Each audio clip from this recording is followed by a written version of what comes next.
Assalamualaikum warahmatullahi wabarakatuh. Waalaikumsalam warahmatullahi wabarakatuh. Selamat siang anak-anak. Siang, Pak. Apa kabar pada hari ini? Alhamdulillah. Baik, berarti sudah siap ya untuk menerima pembelajaran pada siang hari ini? Siap. Nah, sebelum kita memulai pelajaran pada siang hari ini, alangkah lebih baiknya kita berdoa terlebih dahulu. Ada yang mau memimpin doa? Ya, Bekti, saya persilahkan. Sebelum kita memulai pelajaran pada siang hari ini, marilah kita berdoa menurut agama dan kepercayaan masing-masing. Berdoa mulai. Berdoa selesai. Baik, sebelum kita memulai pada inti pelajaran, Bapak akan memberikan sesuatu kepada anak-anak. Ada yang tahu ini apa? Uang. Uang, benar sekali. Bapak akan memberi kalian uang untuk kalian amati. Bapak acak ya.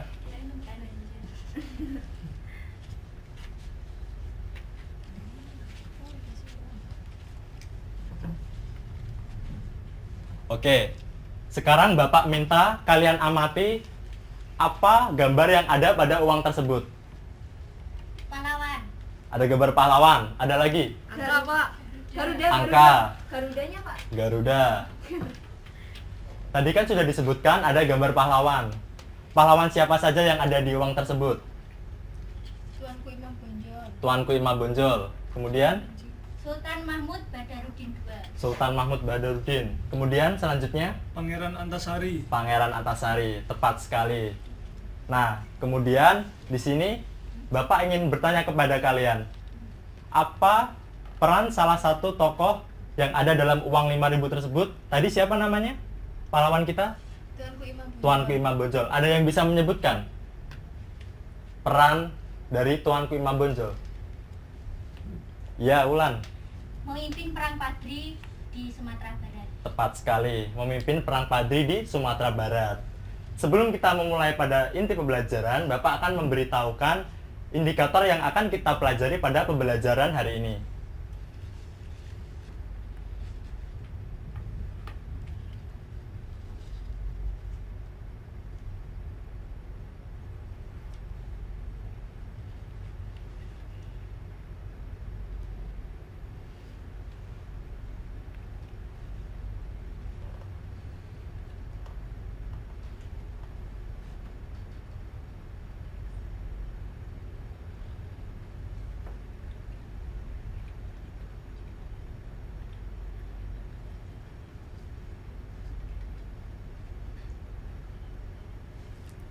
Pada hari ini kita akan mempelajari tentang perang melawan kolonialisme.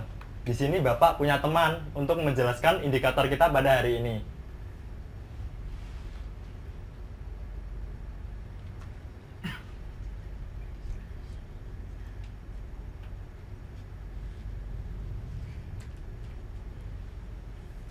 Bluetooth AUX mode.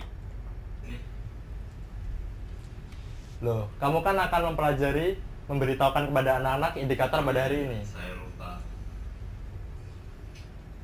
Saya halo dulu dong kepada anak-anak. Halo anak-anak, Hai. Bapak di sini akan menjelaskan indikator-indikator yang akan kita pelajari pada pembelajaran hari ini.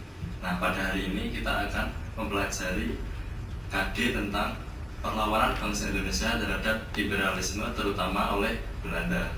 Apa indikatornya? Indikator pertama,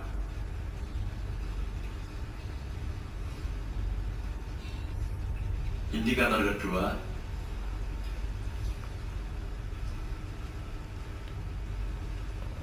indikator ketiga, dan yang terakhir indikator keempat. Selamat belajar, tetap semangat. Beri tepuk tangan dulu dong. Mirip Bapak ya? Iya. Oke.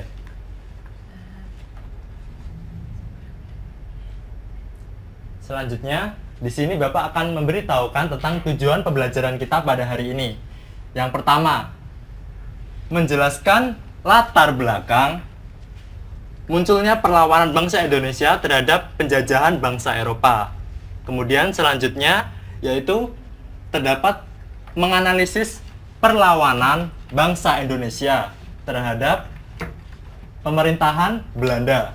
Kemudian yang terakhir, yang ketiga, yaitu menyajikan berupa tabel perbandingan mengenai beberapa perlawanan di seluruh wilayah Indonesia terhadap penjajahan bangsa Eropa. Nah, di sini Bapak akan bertanya kepada kalian. Ada yang tahu satu uang mata gulden itu berapa rupiah? 7.500. Tepat sekali, 7.500. Kemudian di sini dalam berjuang melawan Belanda, salah satunya adalah Pangeran Diponegoro. Dalam menghadapi Pangeran Diponegoro, Belanda sampai menghabiskan 20 juta gulden untuk membangun sebuah benteng untuk menghadapi Pangeran Diponegoro. Pasti terdapat suatu strategi yang sangat pintar dan sangat besar yang dilakukan oleh Pangeran Diponegoro dalam menghadapi Belanda. Penasaran apa yang dilakukan oleh Pangeran Diponegoro berupa strategi yang dilakukan? Penasaran. Jika penasaran, akan dilanjutkan pada materi berikutnya, yaitu Bapak akan menjelaskan mengenai strategi perlawanan terhadap bangsa Indonesia kepada Belanda. Nah, sebelumnya Ibu kan sudah menjelaskan beberapa indikator dan tujuan pembelajaran pada siang hari ini. Tadi Ibu juga sudah menjelaskan bahwa hari ini kita akan belajar tentang apa? Strategi perang. Ya, tentang strategi perang. Tadi Ibu juga sudah menyinggung sedikit bahwa perlawanan Diponegoro itu sudah sangat besar sekali ya bagi bangsa Belanda sendiri. Nah, kira-kira sebelum kita ke materi Diponegoro, Ibu akan memberikan peta konsep.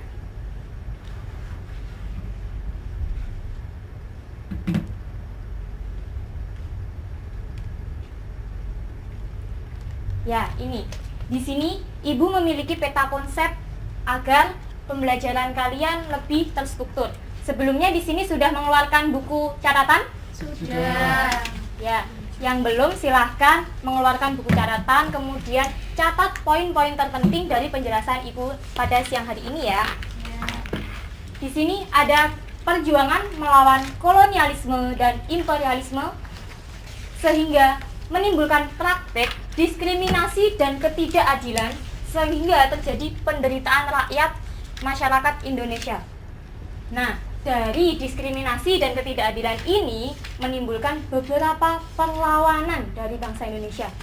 Perlawanan itu siapa saja yang melakukan perlawanan kepada Belanda? Kemudian, apakah mereka berhasil mengusir Belanda ini dari Indonesia? Menurut kalian apakah berhasil? Belum. Belum. Mari kita lihat. Di sini ada beberapa perang melawan Belanda. Di antaranya ada Diponegoro, kemudian ada Padri juga ada, kemudian ada Patimura, dan juga ada Tondano, dan selanjutnya ada di Bali, Banjar, Aceh, dan juga Batak. Dari keseluruhan perlawanan ini, kalian tahu letak-letak daerahnya? Tahu? Ini persebarannya. Di sini bisa kalian lihat sendiri bahwa hampir seluruh wilayah Indonesia melakukan penyerbuan atau pemberontakan kepada bangsa Belanda. Bisa kalian lihat dari mulai wilayah Sumatera sampai ke Irian Jaya. Di sini juga ada beberapa perlawanan seperti Aceh, kemudian Minahasa juga melakukan, Sulawesi, kemudian juga bahkan wilayah-wilayah kecil di daerah Irian Jaya itu juga melakukan perlawanan. Nah, tadi Ibu di awal sudah menyinggung sedikit tentang Pangeran Diponegoro. Di sini Ibu ingin menanyakan sedikit saja latar belakang dari adanya perang Jawa ini apa, atau biasa disebut dengan perang Diponegoro. Ada yang ingin menyampaikan pendapatnya? Iya, Mbak Alima?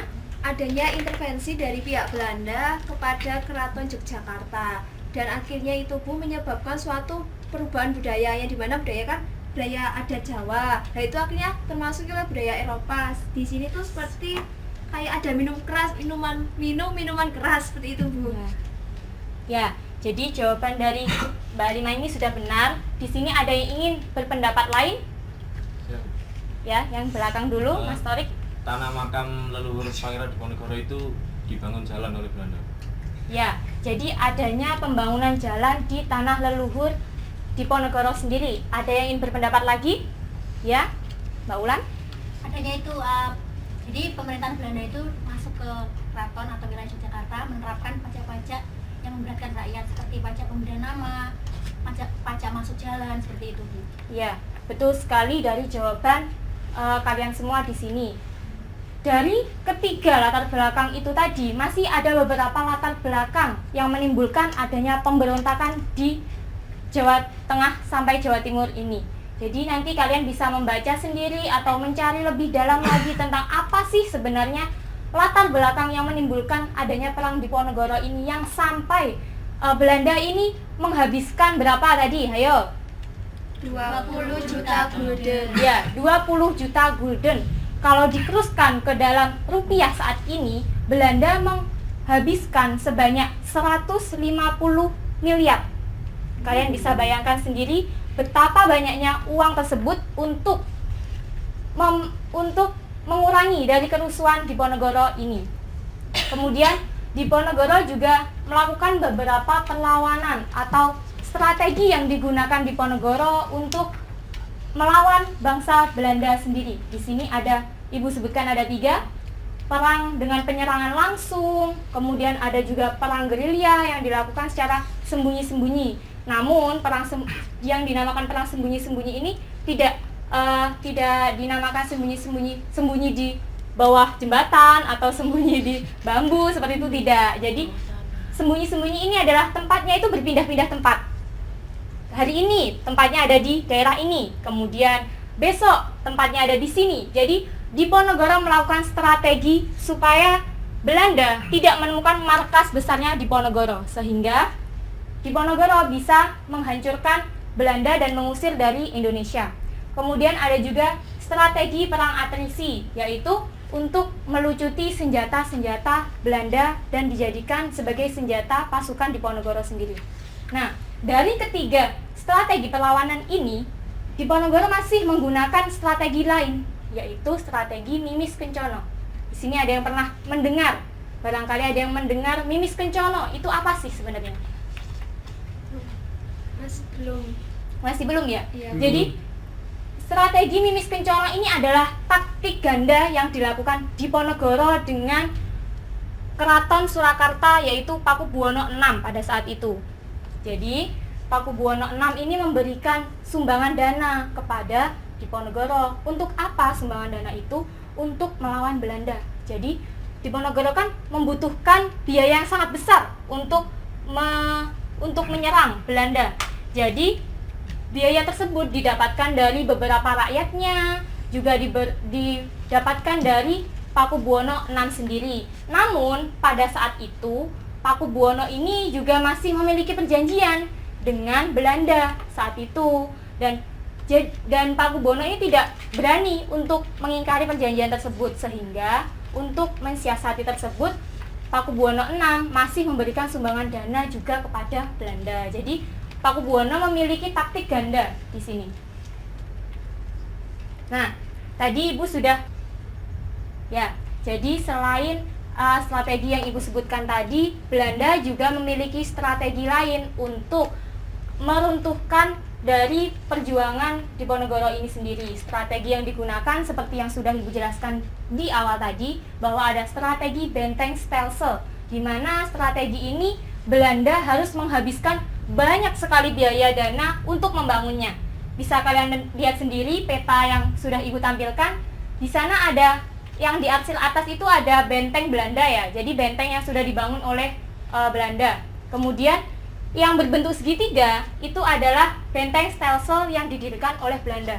Jadi bisa kalian lihat sendiri bahwa di sana ada banyak sekali benteng yang didirikan oleh Belanda. Bahkan benteng itu menghabiskan biaya yang sangat banyak seperti yang Ibu katakan sebelumnya.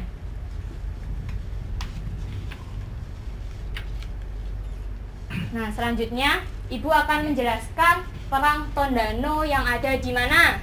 Minahasa. Ya, ada di Minahasa, yaitu di Sulawesi. Di sini masyarakat Minahasa melakukan perlawanan kepada VOC maupun juga Belanda, dan dilatar belakangi hal yang berbeda juga. Jadi apa latar belakang perlawanan VOC ini hingga terjadi 2 kali?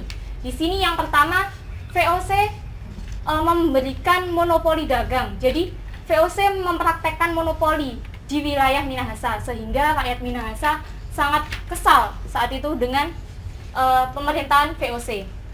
Kemudian pada masa Dendles ini juga masyarakat Minahasa melakukan perlawanan kepada bangsa Belanda. Di sana bisa kalian lihat bahwa kalian ingat lagi, Dendles itu memerintah di mana? Jawa. Ya, di Jawa. Jadi strateginya Dendles itu kan untuk memersatukan Jawa, untuk menguasai wilayah Jawa. Nah, di sini Minahasa itu kan terletak di Sulawesi.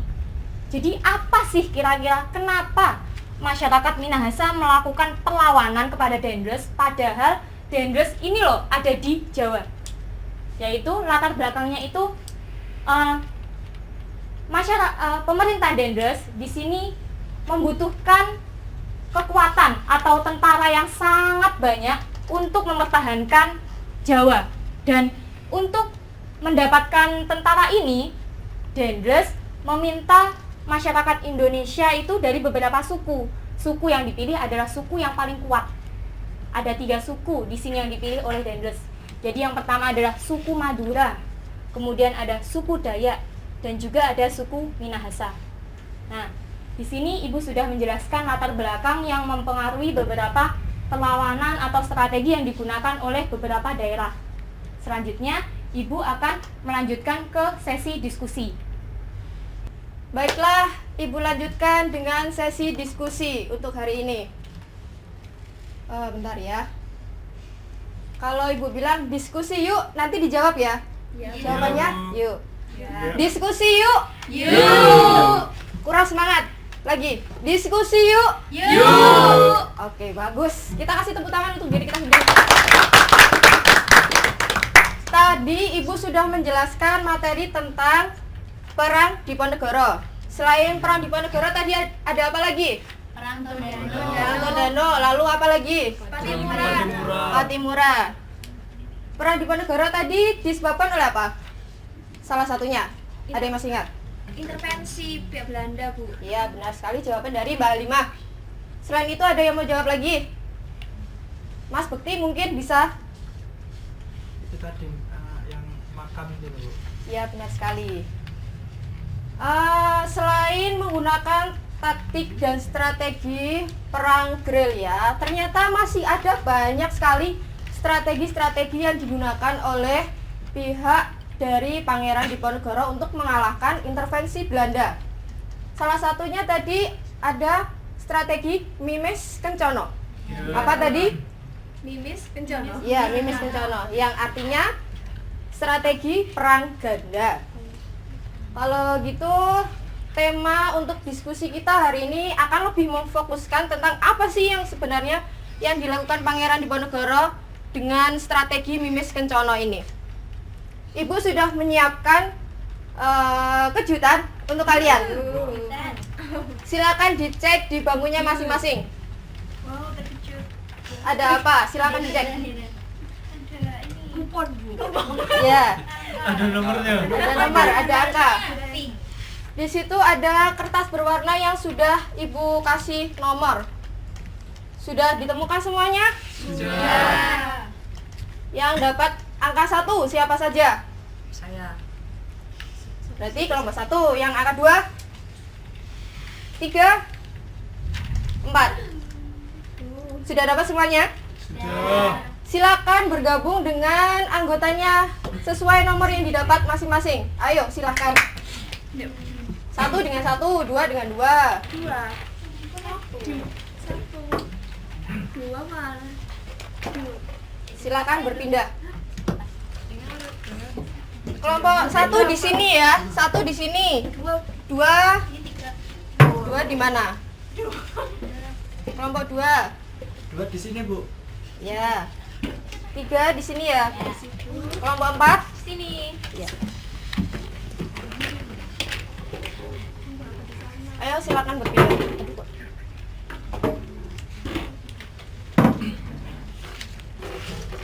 Sudah ya? Sebelumnya Ibu jelaskan sistematika dari diskusi kita hari ini. Nanti yang kelompok 1 kebagian untuk membuat pertanyaan ataupun pernyataan tentang strategi Mimis Kencono. Yang kelompok 2 dan 3 nanti akan menjawab pertanyaan dari kelompok 1. Yang kelompok 2 menjawabnya secara pro. Yang kelompok 3 menjawabnya secara kontra. Nanti yang untuk kelompok 4 menjawab atau memberikan kesimpulan dari hasil diskusi teman-temannya. Sudah mengerti? Sudah. Kalau gitu kita kasih waktu 2 menit saja sudah cukup bagi kelompok pertama merumuskan pertanyaan atau pernyataannya. Silakan dimulai dari sekarang. Sebentar, Ibu bagikan kertasnya dulu ya. Kelompok 1, kelompok 2, angkat tangan dong. Iya, Bu, sini. 2, kelompok 3, mana? Ini, Bu. Kelompok 4. Kelompok pertama silakan. Bisa search di Google atau bisa ini, Ibu juga punya bukunya, bisa dipinjam kalau mau. Ini Bu Beriska mau pinjam. Iya, silakan, di sini ada. Saya ambil 1. Iya.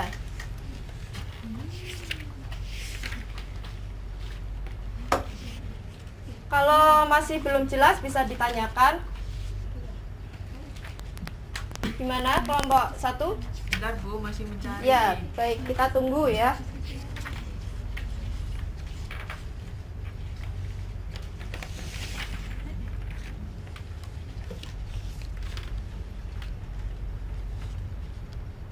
Ibu rasa waktunya sudah cukup. Silakan untuk kelompok pertama membacakan hasil diskusinya.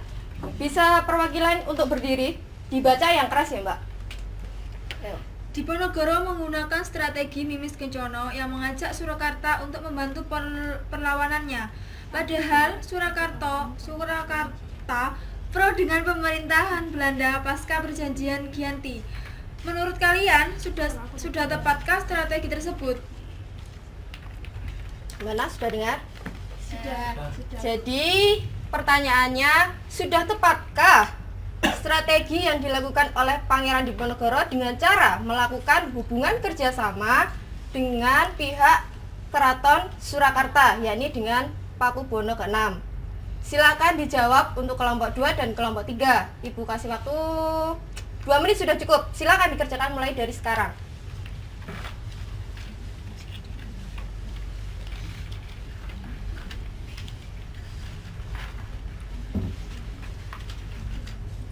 Nanti tidak hanya keaktifan kalian yang Ibu nilai, nanti juga hasil papernya dikumpulkan. Lalu kemudian juga sistematika penulisan, hasil laporan kalian nanti juga Ibu nilai. Jadi dikerjakan dengan sungguh-sungguh. Kalau bisa sumbernya disertakan. Ada yang perlu bantuan? Bu, Ya. kalau ini kan sumbernya mengatakan seperti ini. Itu bertentangan. Iya, tidak apa-apa. Bisa digunakan. Nanti dianalisis sendiri. Silakan. Terima kasih.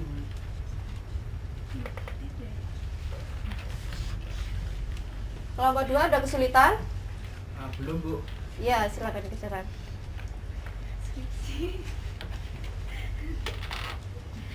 Kelompok 4 belum mengerjakan. Kelompok 4 bersabar dulu ya. Untuk menunggu hasil diskusi dari teman-temannya nanti disimpulkan.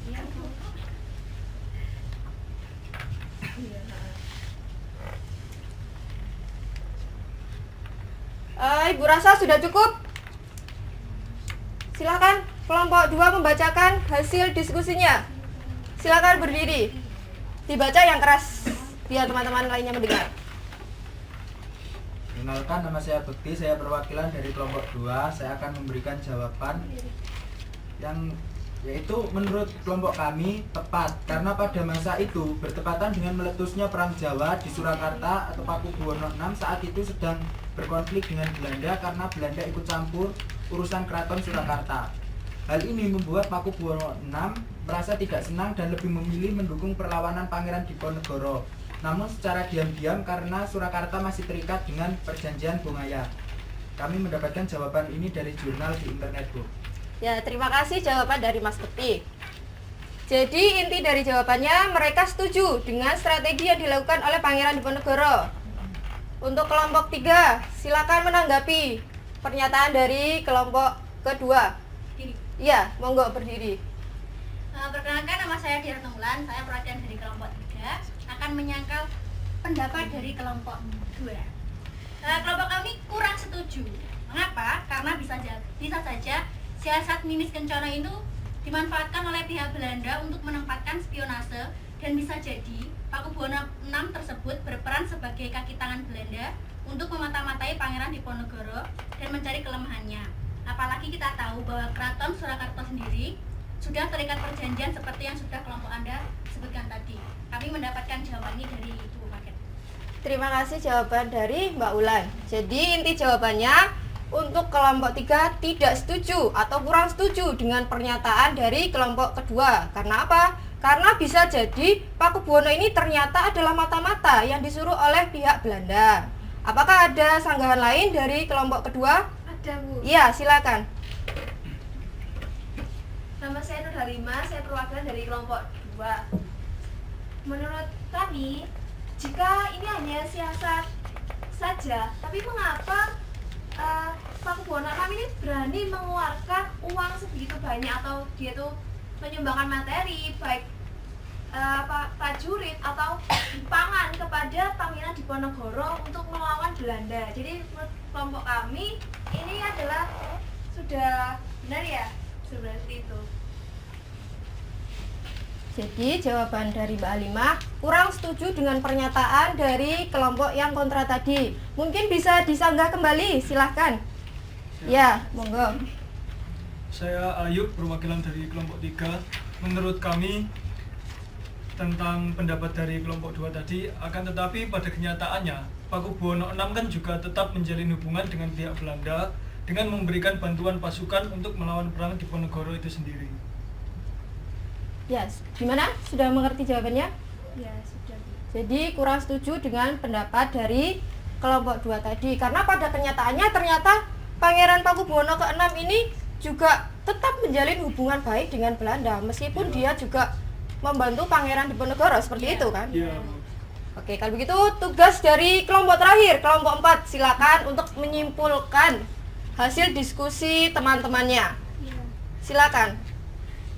Bisa dibacakan sekarang nggak apa-apa? Iya. Ya.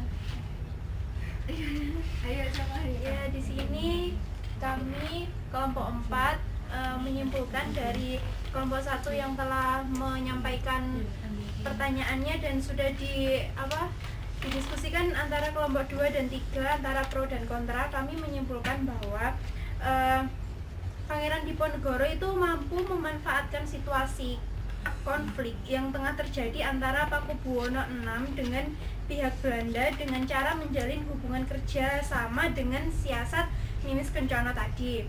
Antara pihak Pangeran Diponegoro dengan Pakubuwono VI bekerja sama untuk melawan penjajahan Belanda, meskipun pada awalnya antara Surakarta dengan Pangeran Diponegoro ini tidak memiliki hubungan yang baik. Terima kasih. Ya, terima kasih. Itu kesimpulan dari kelompok 4. Jadi kesimpulannya tadi dari kelompok 4, ternyata Pangeran Diponegoro ini mampu memanfaatkan situasi dan kondisi keadaan politik yang tengah terjadi di Keraton Surakarta, yakni dengan cara apa? Memanfaatkan hubungan baik keduanya, melakukan kerjasama dengan siasat yang dinamakan dengan Mimis Kencono. Begitu. Perlu digarisbawahi pula, tadi ada yang menyebutkan tentang perjanjian Bongaya. Perjanjian Bongaya. Ya. Ada yang masih ingat perjanjian Bongaya? Nggak tahu. Lupa? Perjanjian Bungaya itu sebenarnya perjanjian antara Sultan Hasanuddin dengan pihak VOC, ya kan? Seperti itu. Jadi tidak ada hubungannya dengan perang Pangeran Diponegoro. Yang ada hubungannya dengan Pangeran Diponegoro perjanjian apa? Iya benar, perjanjian Giyanti yang menyebabkan kedua belah keraton ini antara Surakarta dengan Yogyakarta terpecah seperti itu. Dan ternyata Pangeran Diponegoro ini juga tidak kalah licik dengan Belanda. Jadi dengan cara apa? Memanfaatkan kondisi dan situasi politik yang saat itu sedang ada konflik antara Pakubuwono ke-6 dan juga pihak Belanda. Dimanfaatkan. Jadi seolah-olah mereka itu berkonflik atau sedang memperebutkan kekuasaan, tapi ternyata mereka malah bekerja sama dengan baik supaya pihak Belanda tidak curiga. Dan siasat yang disusun oleh Pakubuwono ke-6 ini dengan Pangeran Diponegoro ini sedikit banyak membantu perlawanan Pangeran Diponegoro dalam menghadapi pihak Belanda. Jadi tidak ada apa ya? Kalau dibilang untung, ya untung. Kalau dibilang rugi, ya kemungkinan ada kerugian. Seperti itu. Ibu akhiri sesi diskusinya. Selanjutnya akan kita lanjutkan dengan sesi tanya jawab. Jadi nanti kalian bisa bertanya apa yang belum kalian pahami. Nah, anak-anak bisa kembali ke tempat duduknya masing-masing ya. Iya Pak.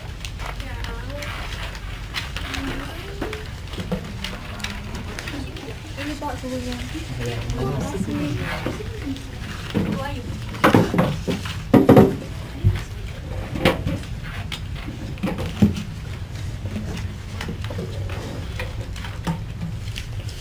Sudah kembali ke tempat duduknya masing-masing ya. Sudah Pak. Tadi kan kalian sudah melaksanakan diskusi. Nah, sekarang kita akan melaksanakan sesi tanya jawab. Tadi dari diskusi kalian apa saja yang kalian bahas? Strategi perang. Selain itu apa lagi? Macam-macam perang.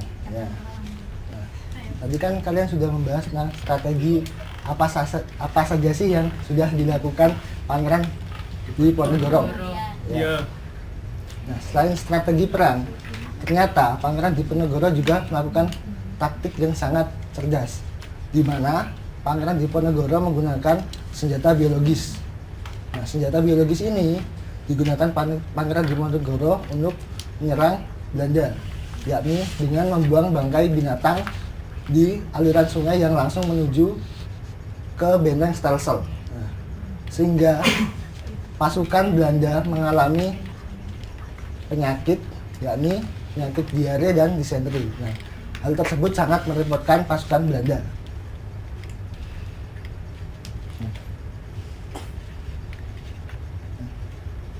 Mungkin tadi ada yang kurang paham, bisa bertanya. Mungkin Mas Torik? Oh iya Pak, saya mau tanya Pak. Dari diskusi tadi saya masih ada yang bingung Pak tentang spionase. Jadi apa contoh dari bentuk spionase yang dilakukan oleh Pangeran Diponegoro Pak untuk mengalahkan Belanda? Bapak ulangi ya, tadi Mas Torik bertanya tentang Spion. contoh bentuk spionase yang dilakukan oleh Pangeran Diponegoro. Nah, pada saat itu kan Pakubuwono VI juga mengalami konflik dengan Belanda, nah, sehingga dimanfaatkan oleh Pangeran Diponegoro. Nah, Pangeran Diponegoro dan Pakubuwono VI melakukan kerjasama secara diam-diam untuk melawan Belanda. Ada lagi yang ingin bertanya? Silakan Mbak Fariska. Saya Fariska Ikhlas Rahmamulia, nomor absen 5. Ya. Saya akan bertanya, apakah di setiap daerah memiliki karakteristik perlawanan yang sama? Apakah setiap daerah memiliki perlawanan yang karakteristik yang sama? Nah, bisa dikatakan bahwasanya tidak. Kenapa? Karena setiap daerah memiliki strategi yang berbeda-beda. Contohnya di Maluku. Nah, di Maluku strateginya pasukan itu harus mengikuti setiap perintah dari pimpinannya. Nah, sedangkan di berbagai daerah itu menggunakan strategi yang sudah terencana dan sangat matang. Tadi kan anak-anak sudah bertanya ya, sekarang Iya. giliran Bapak ingin bertanya. Ada yang tahu ini gambar apa? Uang Rp1.000. Uang, Pak. Selain uang 1.000, ada gambar siapa? Patimura. Kapitan Patimura. Kapitan Patimura, ya. Ada yang tahu siapakah nama kecil dari Kapitan Patimura? Saya Pak, Ya, Mas Betri. namanya Thomas Matulesi. Ya, benar sekali apa yang dijawab oleh Mas Bekti. Beri aplaus untuk Mas Bekti. Thomas Matulesi adalah nama kecil dari Kapitan Patimura.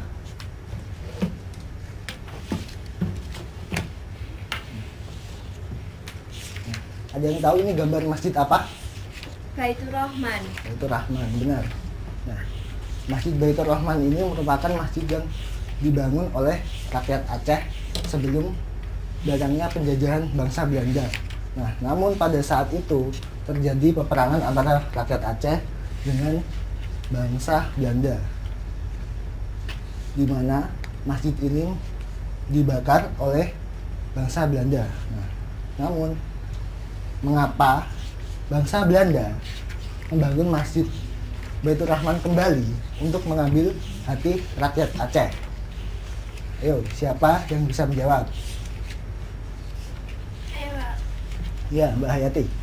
Ya, Belanda menggunakan strategi pembangunan Masjid Baitur Rahman itu mengambil hati rakyat Aceh itu karena perlawanan Aceh itu berlangsung sangat lama sehingga Belanda harus menghabiskan biaya yang cukup banyak. Masjid Baitur Rahman awalnya dibangun oleh masyarakat Aceh dan dibakar oleh bangsa Belanda saat adanya pemberontakan. Untuk mengambil hati rakyat Aceh, Belanda mengambil inisiatif untuk membangun kembali Masjid Baitur Rahman tersebut agar perlawanan rakyat Aceh dapat padam. Ya. Beri aplaus untuk Mbak Hayati. Tadi kan kita sudah membahas apa yang namanya itu kolonialisme dan imperialisme bangsa barat yang datang ke Indonesia. Nah, apa bentuk dari imperialisme pada masa sekarang dan bagaimana cara untuk menghadapi imperialisme pada masa sekarang? Ada yang bisa menjawab? Saya Pak. Oh iya, Mbak Lima. Kalau menurut saya imperialisme sekarang itu dalam berupa bentuk hoax. Jadi hoax ini bukan hanya membuat kita itu apa ya Pak ya, bisa menjadikan kita itu tidak langsung percaya kepada hal itu, padahal dalam faktanya itu belum pasti. Jadi hoax ini menurut saya itu termasuk imperialisme pada masa sekarang karena itu bukan membunuh satu orang saja, tapi juga nanti bisa merusak beberapa pemikiran orang Pak. Jadi nanti bisa menimbulkan suatu kericuhan seperti itu Pak. Jadi Pak, untuk solusinya itu Pak, menurut saya kita sebagai siswa itu misalkan saya tuh bisa tanya ke Bapak apakah ini benar atau tidak, terus bisa tanya mengenai sumbernya, seperti itu Pak. Benar sekali apa yang dikatakan oleh Mbak Halima. Beri aplaus untuk Mbak Halima. Jadi setiap kita menerima informasi, kita tidak boleh langsung menjudge bahwa itu informasi tersebut itu benar adanya. Kita juga harus mencari sumber-sumber lain. Utamanya kita harus mencari sumber pada orang yang melakukan hal tersebut sendiri. Jadi kita tidak boleh mempercayai hal tersebut secara serta-merta. Bisa saja hal tersebut mungkin bohong, mungkin juga bisa benar. Bapak lanjut ya. Iya Pak. Iya Pak.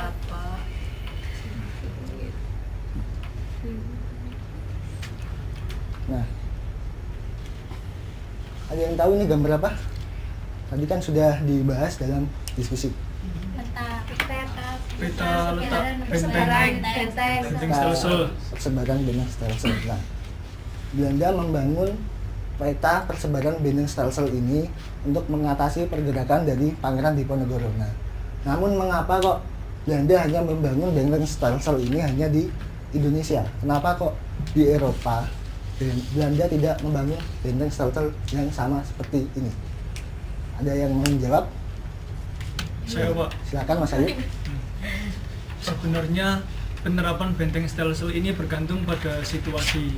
Nah, pada saat itu yang dihadapi Belanda ini kan bangsa Indonesia yang pada umumnya menggunakan strategi gerilya. Jadi mau tidak mau Belanda ini menggunakan benteng Stelsel ini untuk menghadapi masyarakat Indonesia. Benar sekali apa yang dikatakan oleh Mas Ayub. Nah, beliau pos untuk Mas Ayub. Dari setiap perang kolonialisme yang ada di Indonesia, Indonesia selalu mengalami yang namanya kegagalan. Nah, padahal Indonesia sudah melakukan strategi yang cukup matang dan persiapan yang sangat lama. Mengapa Indonesia pada masa kolonialisme selalu mengalami kegagalan? Padahal kan Indonesia sudah melakukan strategi yang sangat baik dan sangat matang. Ada yang bisa menjelaskan? Ya, Pak. Silahkan.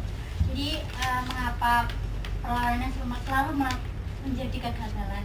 Pertama itu karena Bang Sri tidak memiliki persenjataan yang lengkap, masih kalah dengan Belanda. Belanda sudah memiliki persenjataan yang modern. Kedua, tidak memiliki rasa persatuan. Jadi perlawanan yang ada di daerah-daerah itu yang bersifat kedaerahan, hanya mempertahankan atau memperjuangkan daerah tersebut.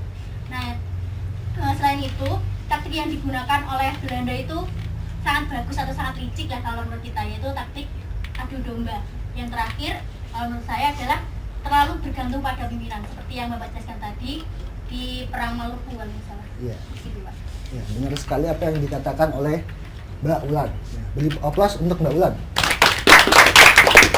Ya, jadi Belanda dalam berperang melawan Indonesia sangat licik, utamanya dalam berpolitik. Gimana anak-anak sudah paham dengan pembelajaran pada pagi hari ini? Paham. Jadi kan dari awal udah dijelaskan tentang perlawanan yang ada di Indonesia untuk melawan kolonialisme yang di Indonesia sendiri ya. Ya, Bu. Tadi juga ada beberapa strategi untuk mengalahkan kolonialisme ini. Bagaimana untuk perang-perang yang telah dilakukan itu mengalami kemenangan. Seperti halnya tadi ada beberapa perang yang telah dijelaskan. Ya, pertama Perang Padri. Perang Padri, terus Diponegoro. Nah, jadi dalam beberapa perang ini kan ada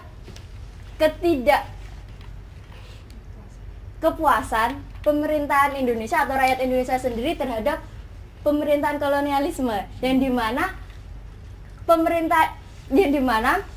rakyat Indonesia mengalami diskriminasi atau ketidakadilan sehingga menimbulkan perang untuk memperjuangkan apa yang telah menjadi haknya. Dalam diskusi tadi kan kita menyinggung masalah perang Diponegoro ya? Iya, Bu. Di perang Ponegoro tadi menggunakan strategi apa saja? Mimis Kencana. Mimis Kencana. Masih ada yang ingat tentang Mimis Kencana itu apa? Nasi. Spionase. Spionase. Bisa dijelaskan sedikit tentang apa itu Mimis Kencana?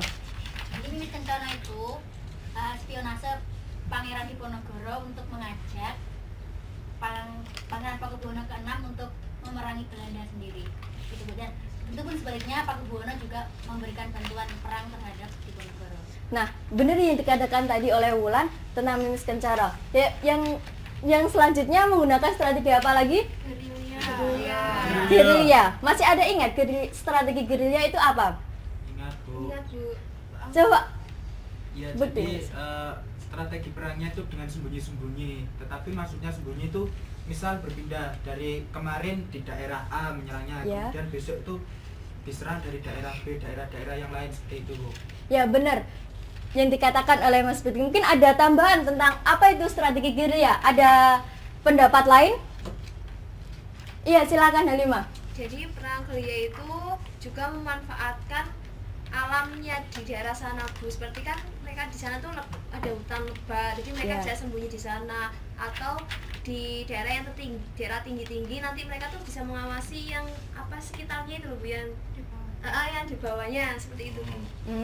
Jadi yang dimaksud dari perang strategi gerilya sendiri itu sembunyi-sembunyi, tapi tidak untuk melakukan sembunyi yang dikatakan dari awal untuk bersembunyi di bawah jembatan dan sebagainya, seperti itu ya? Iya.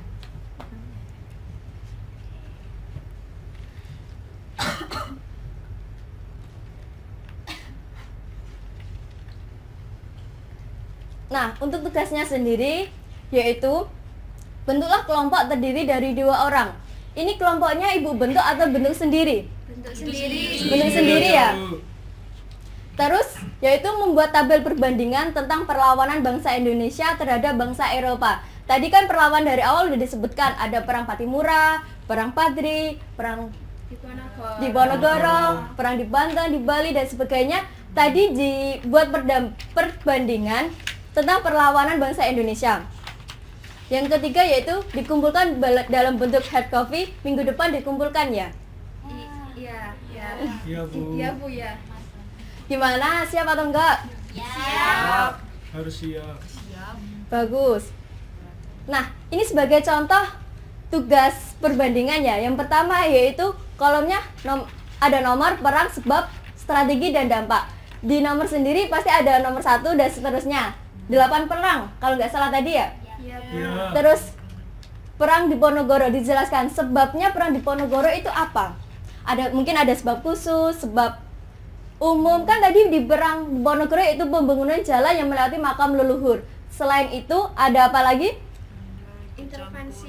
Intervensi. Terus Adanya Pajak. nah, pajak itu dijelaskan secara rinci ya dalam kolom sebab. Kemudian strategi apa yang telah digunakan perang tersebut untuk melawan kolonialisme? Mimis Kencono tadi. Terus gerilya. Terus tadi perang atrisi. Ada yang ingat? Nah, atrisi juga. Jadi dijelaskan strategi gerilya itu apa? Biar secara rinci. Terus kemudian dampak dari perang tersebut itu apa? Dampak dari Belanda maupun dampak dari Indonesia sendiri itu apa ya? Terus jangan lupa kasih kesimpulan. Ya, Bu. Cukup jelas tugas kali ini? Jelas. Kalau udah jelas, Ibu akhiri. Jangan lupa ya, besok minggu depan dikumpulkan. Ya, Bu. Saya akhiri, wassalamualaikum warahmatullahi wabarakatuh. Waalaikumsalam.